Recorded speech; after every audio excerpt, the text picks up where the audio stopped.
de Atos dos Apóstolos, capítulo 1,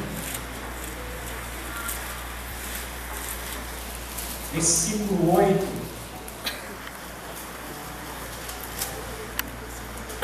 onde a Santa Palavra de Deus diz assim: amém, igreja?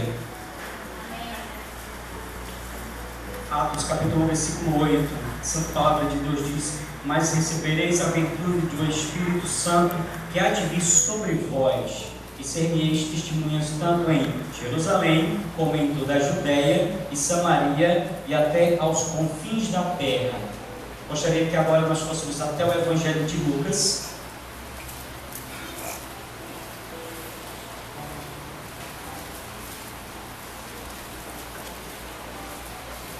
capítulo 10,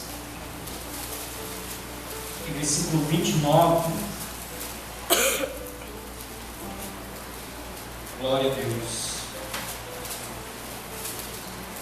Lucas capítulo 10, versículo 29.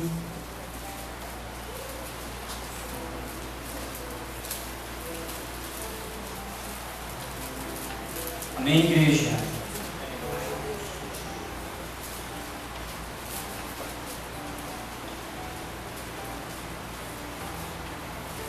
E também a Santa Palavra de Deus diz aqui no Evangelho de Lucas, capítulo 10, versículo 29, ele, porém, querendo justificar-se a si mesmo, disse a Jesus: e quem é o meu próximo? Amém, igreja? Amém. Você pode olhar para a pessoa que está do seu lado e perguntar: quem é meu próximo? Pergunte com aquele sentido de interrogação: quem é meu próximo? Glória a Deus. A princípio eu gostaria de apresentar o nosso projeto, que é uma apresentação do PowerPoint. Podemos nos assentar, vamos dar uma olhada no slide para ver essa apresentação do nosso projeto, e eu vou explicando algo, dando testemunho acerca do que Deus fez em nossas vidas durante 1 ano e 5 meses na África do Sul, que é um país que fica no sul do continente africano. Logo após, estaremos compartilhando a Santa Palavra de Deus, que está baseada nesse versículo de Lucas, capítulo 10, versículo 29. Amém? Se nós pudéssemos colocar agora a apresentação do PowerPoint, onde nós pudéssemos dar uma olhada. Como nós já fomos apresentados, né? Missionário Ivan, missionária Eliane. Na verdade, eu sou de Pernambuco, a minha esposa é de Alagoas. Somos de regiões quentes do Nordeste brasileiro. E um dos primeiros desafios que nós enfrentamos ao chegar na África do Sul foi a temperatura. Apesar de que há um deserto na África, que muitos já ouviram falar, porém o deserto do Saara, que é o maior deserto da África, fica no norte do continente africano. Porém, no sul da África, o país África do Sul é um país extremamente frio, e foi uma das coisas que nós enfrentamos com a temperatura. Chegamos a pegar a 6 graus, 4 graus, 2 graus, né, positivo. E para nós foi uma certa dificuldade. Uma das dificuldades também nós sofremos foi com a falta do cuscuz, aquele cuscuz feito com o fubá de farinha, de milho, né? Onde todo nordestino gosta, e lá não tinha. Então nós sentimos muita falta, irmãos. Mas glória a Deus, porque Deus ele nos ajudou e nada nos faltou. Amém? Podemos ver aqui a apresentação do PowerPoint, onde nós vamos ver um projeto chamado Projeto Acacia.org. Onde nós já temos o site, onde você poderá acessar no futuro e ver as informações, projetoacacia.org. Então, como eu falei, irmãos, eu posso dizer com sinceridade que nós não teríamos nenhuma capacidade de estarmos aqui esta noite falando com você, dando glória a Deus, porque eu sou de uma família muito humilde e pobre, não é tanto eu como a minha esposa também. Mas Deus, quando Ele tem promessa, Ele realiza na vida daqueles que confiam nele. Amém, igreja? Eu acredito que você tem grandes promessas, Deus tem grandes promessas na sua vida, e um dos primeiros passos é você crer. Você deve ter uma fé, né, sabendo que Deus ele é fiel para cumprir suas promessas em suas vidas. Amém? Então, eu e minha esposa, aqui nós temos o Projeto Acácia. Então vamos lá. O Projeto Acácia, ele é baseado em Apocalipse 7, versículo 9, onde diz: depois disso olhei, e diante de mim estava uma grande multidão, que ninguém podia contar, de todas as nações, tribos, povos e línguas, de pé diante do trono e do Cordeiro, com vestes brancas e segurando palmas. Amém, igreja? Podemos passar um slide e ver aqui.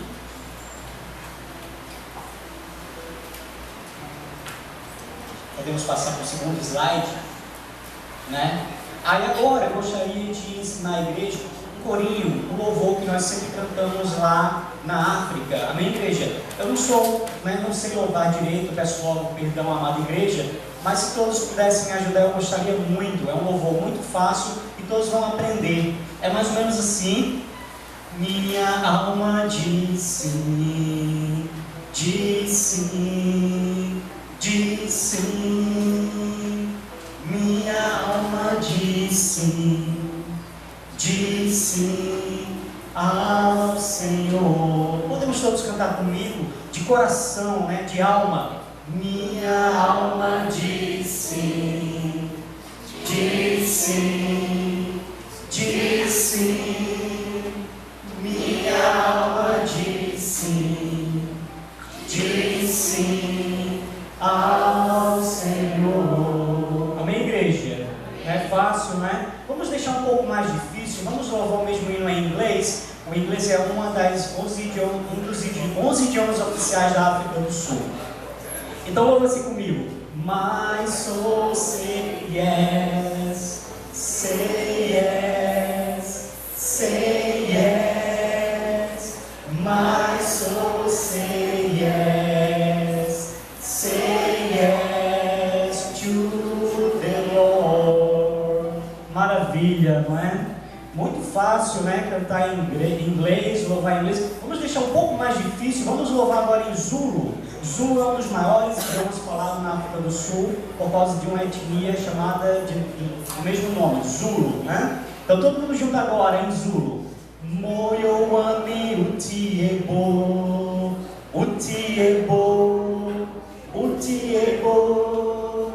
Moyo wami utiebo, utiebo inkosiami. Amém, igreja? Então eles louvam de coração, eles passam horas e horas louvando ao Senhor, né? Um hino de coração, eles fecham os olhos, né? Eles abrem a alma para o Senhor, eles louvam de coração. Podemos passar para o próximo então? Então, eu e minha esposa, nós somos membros da Primeira Igreja Assembleia de Deus em Santa Rita, em Nova Iguaçu. Nosso pastor presidente é o pastor Reinaldo Marcelo da Fonseca, né? Só que nós recebemos um convite de um casal que são diretores de uma missão que está lá na África há mais de 15 anos. Recebemos um convite para trabalhar, ajudar a obra missionária lá de forma voluntária. E aí nós aceitamos, não é? E conversamos com o nosso pastor, presidente, tivemos a bênção dele, não é? Ele concordou, tivemos o nosso culto de missões, despedida. Porém, como a nossa igreja não nos enviou, ela não teve uma responsabilidade financeira conosco também. Então nós fomos pela fé, nós não fomos, né, com nenhum contrato, né, com valores, nem com salários. Nós fomos ajudar a obra, apenas ganhando uma ajuda de custo, onde nós ficamos e tivemos um alimento. Podemos passar o slide, por gentileza? Então nós aceitamos esse desafio pela fé, sabendo que Deus ia nos ajudar, não é? Naquele país distante, que Deus ia trabalhar em nossas vidas. Aprendemos muito na África do Sul. Aqui nós temos a igreja local onde nós apoiamos, que é a Igreja Evangélica Missionária, em inglês Evangelical Missionary Church. Temos aí, né, alguns membros, alguns obreiros. Podemos passar? Essa é uma missão que está lá na África há mais de 15 anos, que é a Soul Mission. E eles têm o objetivo de fundar igrejas, realizar batismos, discipulado.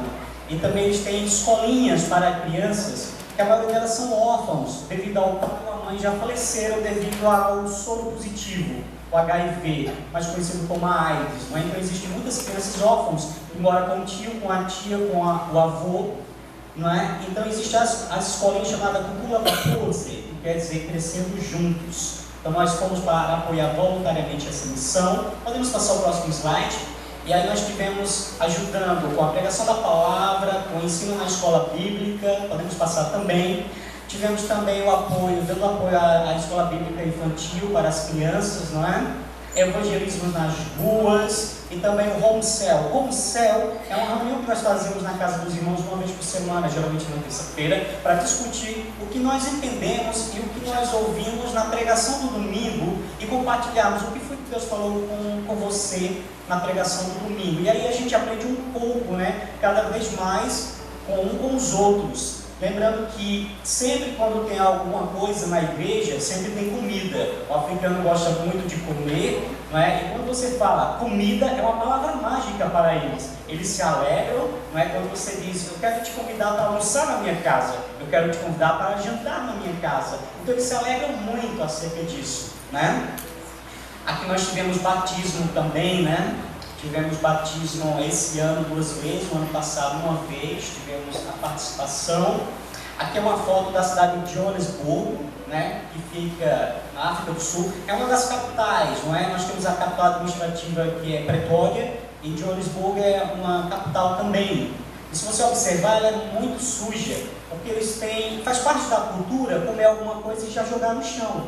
Eles comem e jogam no chão. É incrível, tudo que eles comem de lixo não chegam no lixeiro e jogam. Então há necessidade de, né, mudar essa cultura, não é? Aqui nós temos o seguinte, agora eu vou parar e falar um pouco sobre a África do Sul. A África do Sul, numa época, houve uma política social chamada apartheid. Não sei se aqui alguém já ouviu falar do apartheid, que foi um regime de segregação racial, onde eles pegaram os negros e colocaram nos bairros mais pobres das cidades, e os ricos, que eram os brancos, ficaram nas cidades e nos bairros mais ricos. Então houve uma grande divisão racial naquele país. Eu acredito que foi uma época de grande escuridão, porque nós sabemos que o nosso Deus, ele não faz acepção de pessoas. E isso, acredito que trouxe um grande atraso para o país, porque como a maioria da população na África do Sul é negra, existiam os ônibus em que de um lado só sentavam os negros e de um outro lado só os brancos.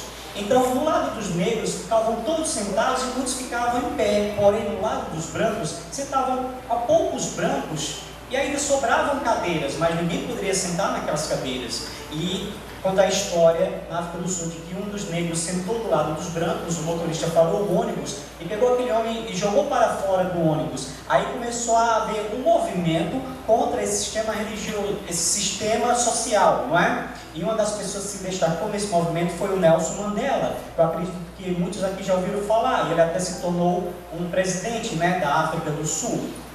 Então, depois que aconteceu, né, o final, quando acabou esse regime racial lá, houveram as sequelas, né, houveram as consequências até hoje. Apesar de que a África do Sul ser um país subdesenvolvido igual ao Brasil, é um país muito semelhante ao Brasil em ser acerca de riquezas, é tanto que a África do Sul já sediou uma Copa do Mundo, e para sediar uma Copa do Mundo, a FIFA, que é o órgão responsável para realizar uma Copa do Mundo, como você sabe, eles fazem várias exigências ao país. Eles dizem que vocês têm que ter essas estruturas para poder realizar uma Copa do Mundo. Então a África do Sul, ela teve essa capacidade, mas por conta dessa segregação racial, hoje você vai chegar em cidades que são riquíssimas, com vários condomínios luxuosos e com mansões muito ricas. E por um lado você vai ver muitas comunidades muito carentes e extremamente pobres, ao ponto de não ter energia elétrica e nem saneamento básico.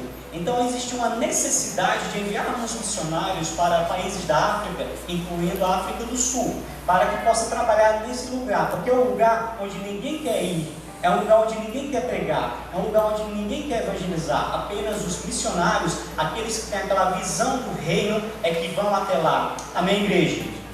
Então aqui você vai ter uma lista de os 15 países mais pobres da África do Sul, não é? Muitos dos nomes são em dialeto, né? São nomes em Zulu, em Xhosa, não é? Alguns nomes são em inglês devido à colonização. Muitos ingleses colonizaram algumas áreas da África do Sul e também os holandeses. Então é muito comum você ver pessoas brancas de cabelos loiros sendo africanos, e muitas pessoas pensam que africanos são apenas negros. Não, existiam os descendentes dos colonizadores europeus.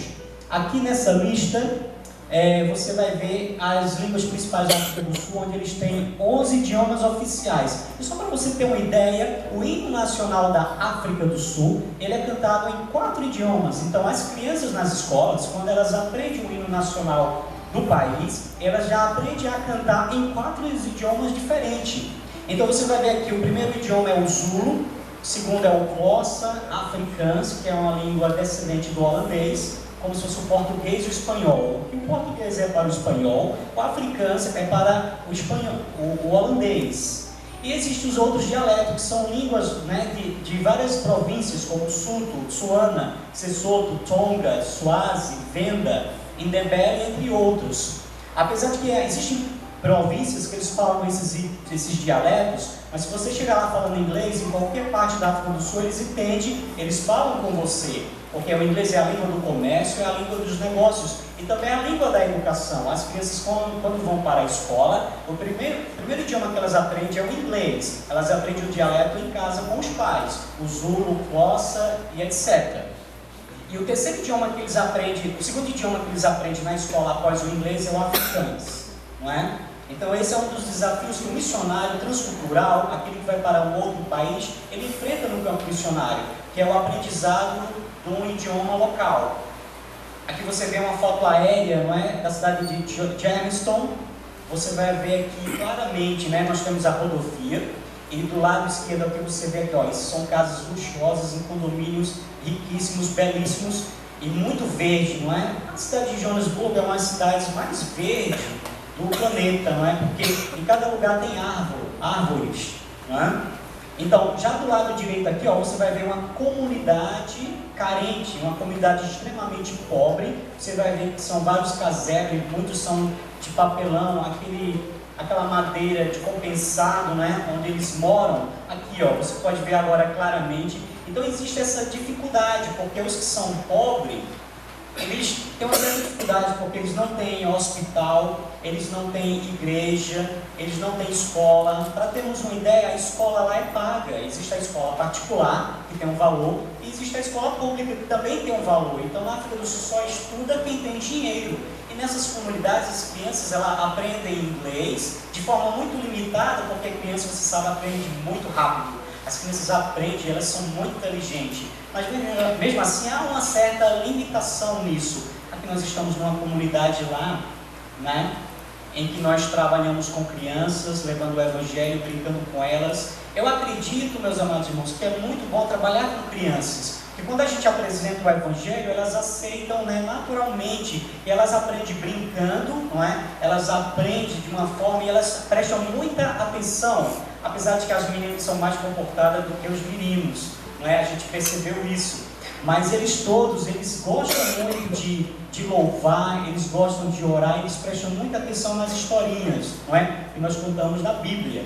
Nós podemos ver aqui mais crianças, não é? Aqui houve uma festa, né, celebrando o nascimento de Jesus em Germiston. Então, existem muitas, milhares de crianças. E se nós investimos nessas crianças, meus amados irmãos, estamos investindo em almas, não é? A obra missionária é um investimento que é feito em almas. Essas crianças no futuro serão os futuros homens e mulheres de Deus, onde eles podem mudar a situação, não é, social, econômica e espiritual do país. Aqui nós temos uma garotinha que recebeu alguns presentes, não é? Uma outra garotinha que ficou muito feliz em receber uma Bíblia. Aqui é muito fácil, irmãos. Aqui a gente encontra uma Bíblia muito fácil. Aqui temos muitos tipos de Bíblias para criança, não é? Lá é tudo muito difícil, é muito longe. Então, o que é que acontece? Nós estivemos lá, eu e minha esposa, nós estivemos lá com Josué e Caleb, fomos espiar a terra, aprender, né, com a obra missionária, entender como funciona, viver a experiência no campo, e agora nós temos experiência para passar para você. E existe muita coisa que eu gostaria de comentar, mas o tempo não nos permite. Mas o que é que acontece? Ao retornar, agora nós queremos levar o nosso próprio projeto para as igrejas. Nós estamos procurando fazer parceria com igrejas e também com irmãos, aqueles que têm o coração voltado para missões e queiram contribuir com a obra missionária. Hoje nós temos esses seguintes planos de ação que nós chamamos de PAI, Plano de Ação Imediata. O primeiro é a parceria com igrejas e irmãos. Para igrejas, o que é que acontece? Eu tenho certificados da Microsoft, eu sou desenvolvedor web e eu desenvolvo sites para a igreja. Nós temos o site da nossa igreja de Santa Rita. Então nós oferecemos um serviço para algumas igrejas que queiram ter um site moderno, em que há uma área administrativa onde os evangelistas podem postar mensagens teológicas, mensagens evangelísticas, e através de botões de compartilhamento você compartilha do site direto para o Facebook, né? Então nós temos um grupo de ferramentas que nós oferecemos como um serviço para as igrejas, para a igreja estar nos apoiando financeiramente para a obra missionária, não é? E ao retornar em janeiro, quando nós pretendemos retornar, nós vamos nos estabelecer no campo, porque durante esse tempo estivemos na casa pastoral da igreja e tivemos uma ajuda de custo. Dessa forma, agora nós queremos ter o nosso próprio lugar, nossa privacidade, para nós nos organizarmos e iniciar o trabalho com as crianças, não é? Através de brincadeiras, atividades lúdicas, não é? E também com literatura bíblica, bíblias, etc.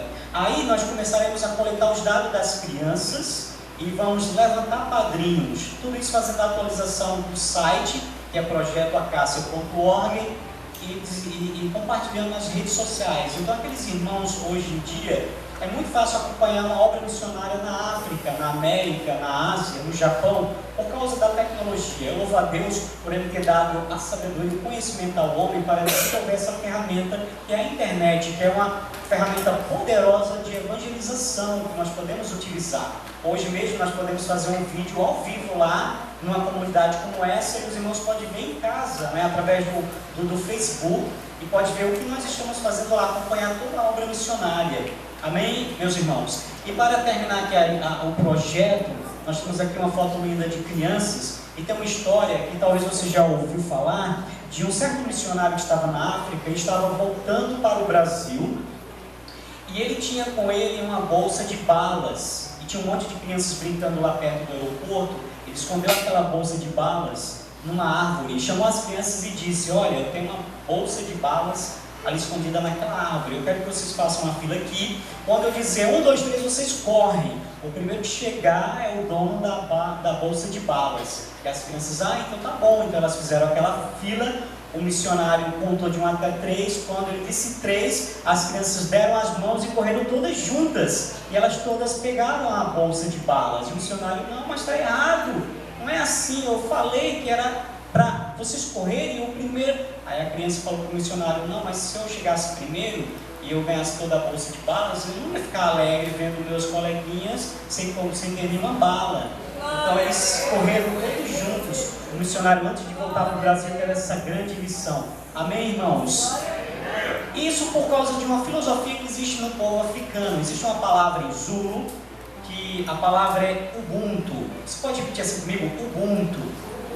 Quem é da área de informática, de tecnologia de sistemas, já ouviu falar dessa palavra. Essa palavra é um sistema operacional que é igual ao Windows da Microsoft, né? É um programa de computador. Mas a palavra Ubuntu, sabe o que significa na língua Zulu? Significa isso, ó: eu sou o que nós somos. A palavra Ubuntu significa isso: eu sou o que nós somos. Então, eu sou abençoado porque nós somos abençoados. Eu sou salvo porque nós somos salvos. Então, com essa filosofia, eles entendem que eles devem dar as mãos e caminhar juntos, né, ao alvo, ao objetivo que nós temos. Sabemos que nossa igreja ela tem um objetivo claro de evangelização, tanto nacional como internacional, intercultural. Então é necessário que toda a igreja, né, dê as mãos juntas e podemos caminhar juntos, não é, com essa responsabilidade que é da igreja, da evangelização. Amém, igreja? E agora, rapidinho, eu vou compartilhar uma palavra. Amém, pastor? Nós lemos em Lucas capítulo 10, versículo 29, onde você perguntou para o seu amigo, para a pessoa que está do seu lado: quem é o meu próximo? É muito conhecida essa passagem, está no Evangelho de Lucas, registrado pelo médico, acerca de um homem, um doutor da lei, o qual ele tinha um grande conhecimento da lei. Ele entendia bem o que era a Torá, o Tanar, né? Conhecia os livros poéticos e também os livros dos profetas. Ele tinha um grande conhecimento acerca disso, porém, ele ouviu falar de um homem, um filho de um carpinteiro, e consequentemente ele também seria um carpinteiro, fazendo maravilhas e milagres e também falando com autoridade na sinagoga, ao ponto de ler uma profecia do profeta Isaías e chegar ao ponto de dizer: essa profecia se cumpriu em mim, nesse exato momento. E esse doutor da lei, muito cheio de conhecimento, da palavra e das leis que foram entregues a Moisés, toda aquela liturgia religiosa ele conhecia, porém, ele sabendo desse homem de Deus, Jesus, ele foi até ele e quis questionar. A Bíblia diz que ele quis provar o conhecimento de Jesus acerca de algo que ele queria saber, que era como herdar a vida eterna. E a Bíblia diz que ele chegou perto de Jesus e ele questionou a Jesus perguntando, o que eu tenho que fazer para herdar a vida eterna? O interessante é que, se você vê, Jesus, ele de primeiro não respondeu, esse grande doutor da lei, não é? E aí Jesus apenas fez uma pergunta para ele, o que é que está escrito na lei e como é que você interpreta, como é que você lê, não é? E aí ele foi de encontro a Jesus explicando, mostrando o conhecimento dele, aquela sabedoria que ele tinha, ao responder dizendo: amarás ao Senhor teu Deus de todo o teu coração, e de toda a tua alma, e de todas as tuas forças, e de todo o teu entendimento, e ao teu próximo como a ti mesmo.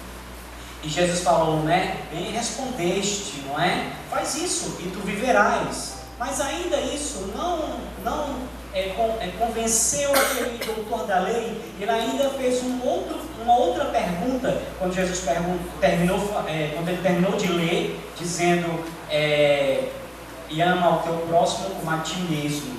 Ele questionou: quem é o meu próximo?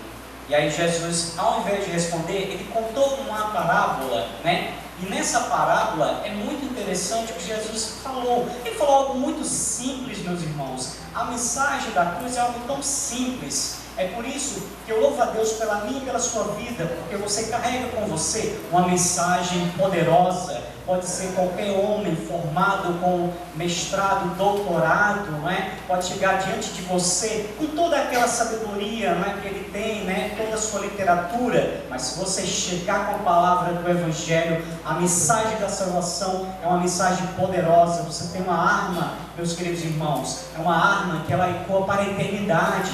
Porque todas aquelas almas que elas recebem Jesus como seu Salvador, nós estaremos junto com aquelas pessoas no reino de Deus. Amém, igreja? E aí a Bíblia diz que Jesus foi e contou uma história muito simples que qualquer pessoa entende. Ele contou uma parábola, acerca de um homem que ele viajava, de Jerusalém para Jericó. E a Bíblia diz que ele foi encontrado com alguns salteadores, ladrões, homens perigosos, que assaltaram, levaram tudo que ele tinha e ainda o agrediu, deixando ele quase morto no chão. Quando eu leio essa passagem, meus irmãos, eu olho para o Facebook, eu olho para o mundo e eu vejo como o mundo reage a uma situação como essa. Se nós víssemos essa mensagem hoje no jornal ou no Facebook: um homem foi agredido no caminho de Jericó por ladrões, salteadores, e eles roubaram tudo e deixaram ele quase morto. Como é que o mundo reage? O mundo, ele não olha para o caído, olha para o agressor. O que o mundo diz?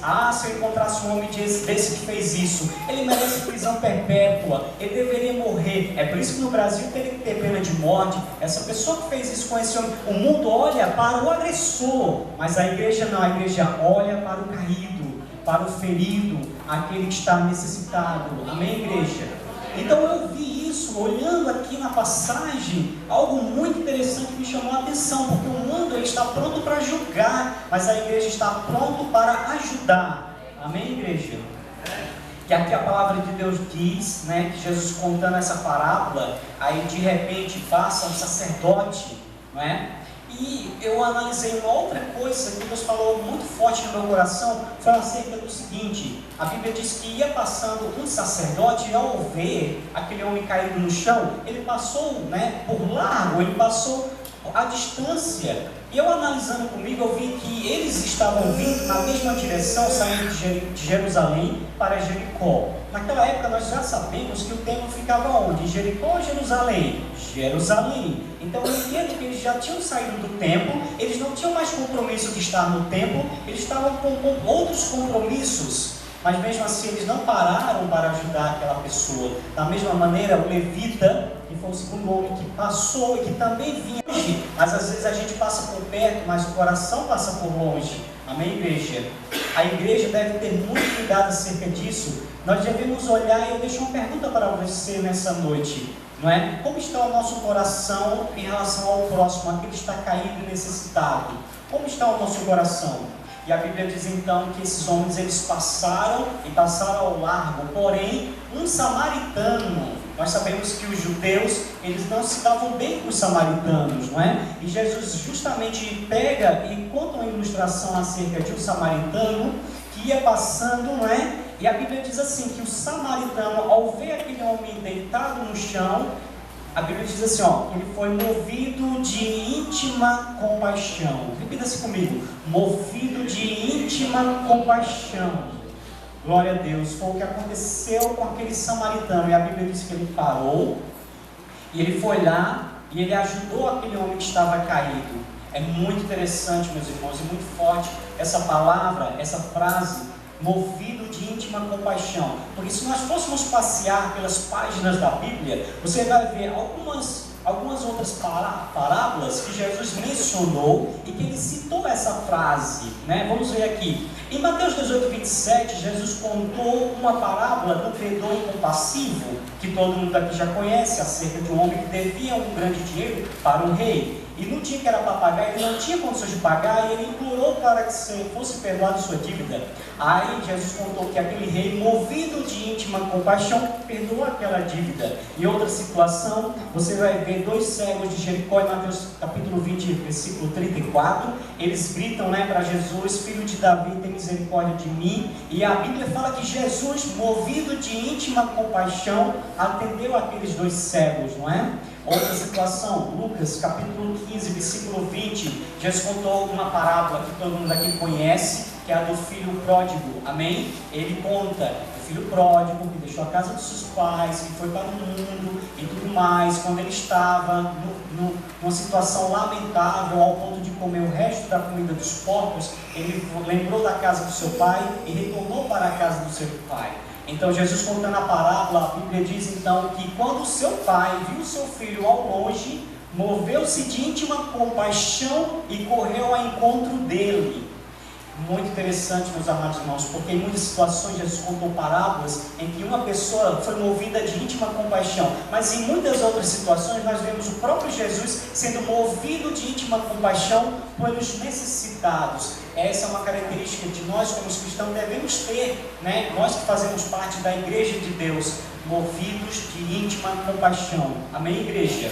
Então foi isso que aconteceu quando o samaritano se encontrou com aquele homem. E a Bíblia diz que ele atou-lhe as feridas, ele aplicou-lhe azeite e vinho, ele pôs sobre a cavalgadura do seu cavalo, do seu jumento, e levou para uma estalagem, uma hospedaria, e cuidou dele, não é? E a Bíblia diz que no dia seguinte ele partiu, porém ele tirou dois dinheiros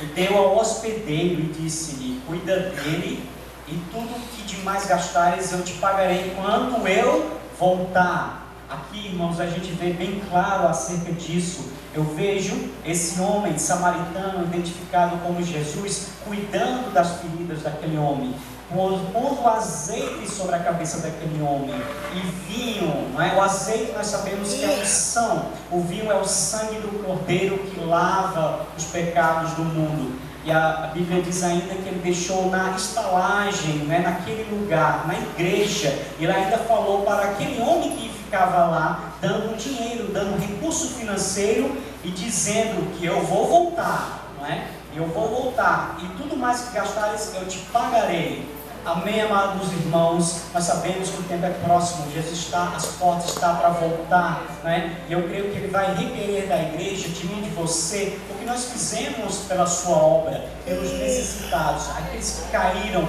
aqueles que choram, né? Aqueles que estão lá na África do Sul, aquelas crianças que elas não têm expectativa, não têm esperança, a consequência é elas crescerem e serem como os pais. Como eu mencionei lá, não tem hospital, não tem escola, não tem igreja, porém lá tem bebida alcoólica. Então eles bebem muito no final de semana, é uma coisa que é incrível, eles sempre têm. Eles vivem naquela vida sem expectativa e sem esperança. Nós sabemos que o Evangelho, quando ele entra e muda a vida, ele muda a vida espiritual, social, econômica do servo e da serva de Deus. Amém, igreja? E nós temos ouvido muito acerca da crise aqui no Brasil. Crise. Eu posso dizer para você, e nessa noite você pode se alegrar, de que naquela época de Jesus também havia crise. Se você for olhar e analisar acerca do momento em que Jesus caminhava com os discípulos sobre a terra, havia uma grande crise espiritual, financeira, econômica. Financeira porque você sabe mais do que eu, que existiam cobradores de impostos, que cobravam um imposto muito a mais, fazendo com que o povo sofresse financeiramente. A Bíblia também fala que houve uma crise política, porque naquela época existia o rei da Judéia, mas na verdade quem mandava era o Império Romano, um império terrível, que mandava em toda a região e até mandava os seus soldados romanos controlar toda a população. Crise política, crise espiritual, crise financeira, mas todos aqueles que caminharam com Jesus não sofreram a crise. Amém, igreja? Eu posso dizer com fé, com convicção acerca da sua vida. Se falam em crise, mas nós estamos com Deus. Você está com Deus, Ele vai te fazer prosperar nessa terra. Amém, igreja? Os discípulos não tiveram fome, eles não tiveram sede, eles caminharam com Jesus, eles só se alegravam diante de uma situação de crise. Portanto, nessa noite, eu e você podemos nos alegrar no Senhor, porque Deus tem trabalhado e cuidado na minha e na sua vida. Um outro detalhe que eu vejo aqui, irmãos, acerca desse samaritano, aqui nós vemos uma pessoa próspera. Uma pessoa próspera é essa. Na África, uma pessoa próspera, uma pessoa abençoada é a pessoa que dá. Uma pessoa que é rica, milionária, egoísta, que só pensa em si mesmo, essa pessoa não é próspera, essa pessoa não é abençoada, porque a própria Bíblia fala que é melhor dar do que receber. É tanto que lá, quando você vai para um restaurante, para algum lugar, sempre eles falam em dar a gorjeta para o garçom. Se você se recusa a dar a gorjeta para o garçom, ele diz: não, você não é uma pessoa, você não quer abençoar. Eles não entendem, como é que pode? Se você é uma pessoa, servo de Deus, você tem que dar. É algo que eles esperam automaticamente de mim e de você. Amém, igreja? Eu sempre falo assim, que ajudar só a você é como mascar um chiclete. Você mastiga, chega um momento que perde o gosto e você cospe fora, não é verdade? Mas nós que somos da igreja de Deus, a igreja do nosso Senhor Jesus Cristo, é uma igreja que se preocupa em dar, em ofertar, e se preocupar com a obra missionária. Amém, meus amados irmãos? Eu agradeço muito essa oportunidade, que essa palavra fale melhor no seu coração. Amém?